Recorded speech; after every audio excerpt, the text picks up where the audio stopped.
Magandang araw mga mi! Thank you Lord! Maganda na nga ang araw!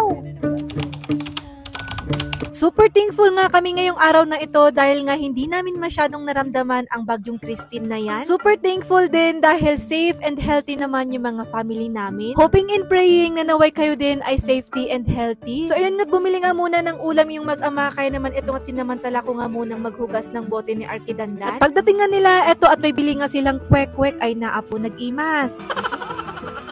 At ito na nga't hindi ko nga alam kung ano tong binili ni Daddy Dandan na isda ay naapo. Pinabayaan ko na lang ta siya naman ang magluluto. Kaya naman nilinisan ko na nga lang tong gulay habang sumasayaw ta nanonood kami ng Showtime. Charis. Kain, pakita mo ngayon.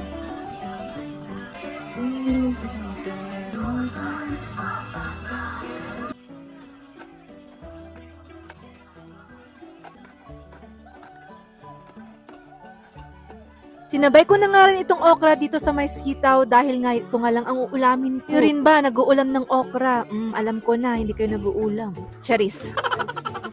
Alam ko, bihira lang sa inyo ang nag-uulam ng okra. Pero ako hindi buo ang ulam ko kapag nga walang okra. Kumbaga, hindi nga pakbet yung ulam na pakbet kung wala ngang okra. So eto nga't meron pang natirang kwek-kwek ay naapo na gaduntukot. Kaya yan, hindi pa namin maubos-ubos. Short, busog na nga kami bago kami kakain. Ganon.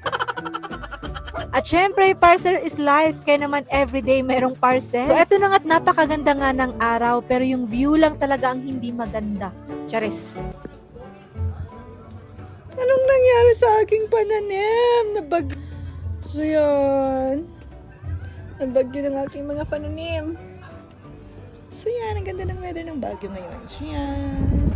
At habang nagluluto nga ang Daddy Dandan, etong at binuksan ko na nga itong pangbasahe ko sa kanya. Ay naapo. Hindi na kami magbabayad ng 20-20 ng pangmasahe dahil meron na nga kami dito sa bahay.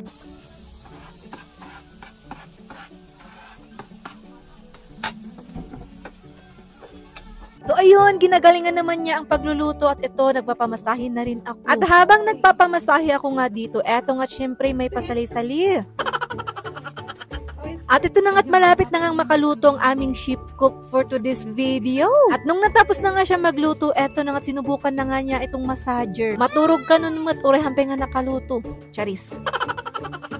So ayun, must have talaga natin to para nga anytime, anywhere, pwede tayo magpamasahe. Mapamami, mapadadi, mapalolo, mapalola, pwede sa atin to. Kaya naman ito, ini-enjoy ko na nga rin ang pagpapamasahe habang nga nanunood. So eto na nga't nakaluto na nga ang aming sheep cook, kaya naman halina nga kayo at kain tayo. At nagluto nga ang Daddy Dandan ng ginataang isda ay naapo nagimasan.